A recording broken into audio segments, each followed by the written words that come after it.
Good afternoon. Today I will be persuading you all on why you should know your rights. Imagine driving at night or during the day and suddenly you get pulled over. What do you do?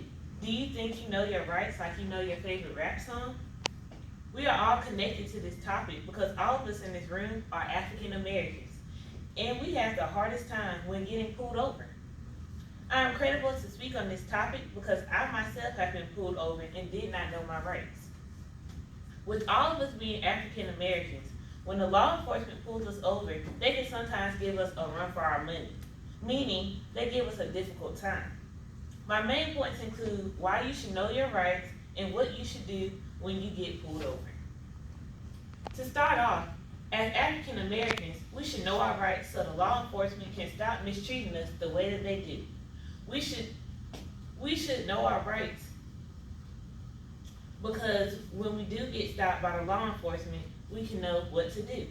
Now I will show you our interview of my cousin who is now getting ready to take over the Selma Police Department. We will now know his opinion on why we should know our rights.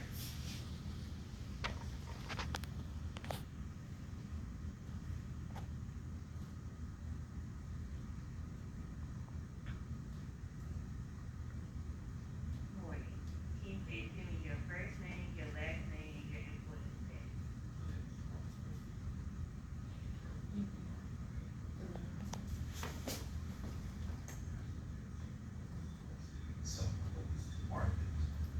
Thank you. My question to you is, why is it important to know your rights as an African American? Well, it's very important to know your rights as an African American because our ancestors were kept in bondage for over 200 years. And even though the laws have changed, especially during the civil rights movement of the 1860s, the attitudes for the most part remain basically the same. So African Americans need to know the 14th Amendment that regarding dealing with a person's right that all persons are entitled to life, liberty, and the pursuit of happiness. They cannot be denied that without due process. And occasionally, those racial prejudices that have been suppressed for years because the laws have changed, occasionally they surface. So when they surface, an African American have to deal with those prejudices. They need to know what remedies are available to them. Thank you.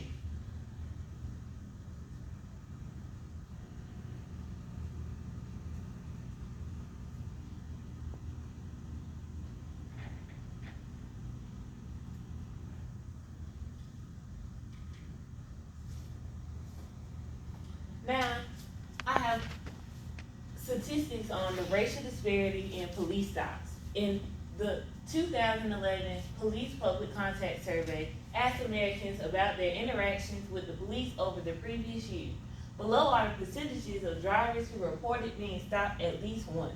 And as you can see, blacks have the highest percentage, which is 13%.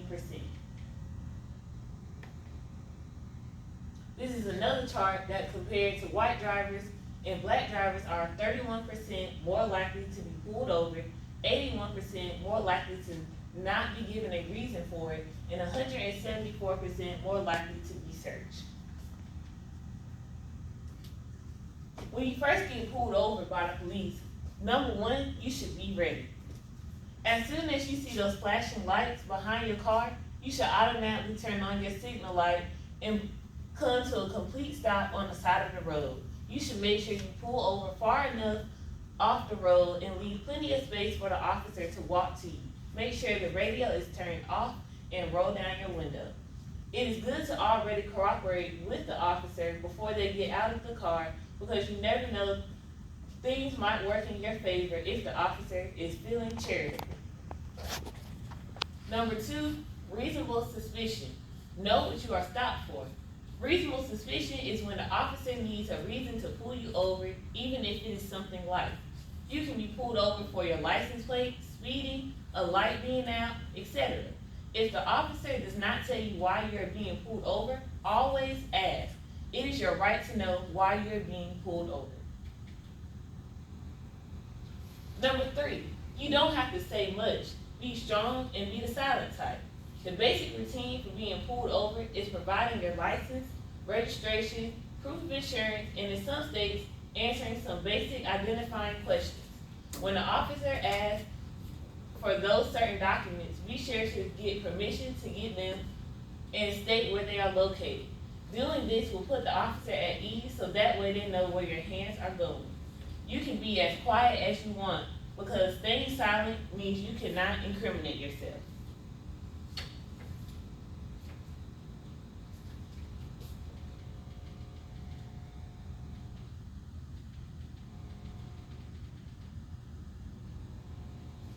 An example of why you should know your rights is the Central Park Five. The Central Park Five is 5 Black and Latino teenagers from Harlem, New York, who were wrongly convicted of raping a white woman in New York City Central Park in 1989. They were sentenced for 5 to 15 years behind bars. The young men that were convicted of rape were proven innocent in 2002. And there's a movie on Netflix called When They See Us. These men did not know their rights. The law enforcement abused them, and they were sentenced for something that they didn't do.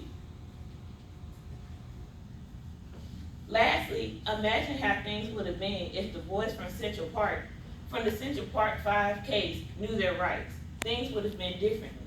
Now that I have informed you about your rights, things should go a little smoother. If you get pulled over by the law enforcement, you should not be scared anymore. It will be harder for the law enforcement to break you down because you know your rights. The law enforcement cannot harass you if you know your rights. In closing, if African Americans start to research their rights, they will have less problems with the law enforcement. Knowing your rights can take you a long way in life and possibly save you.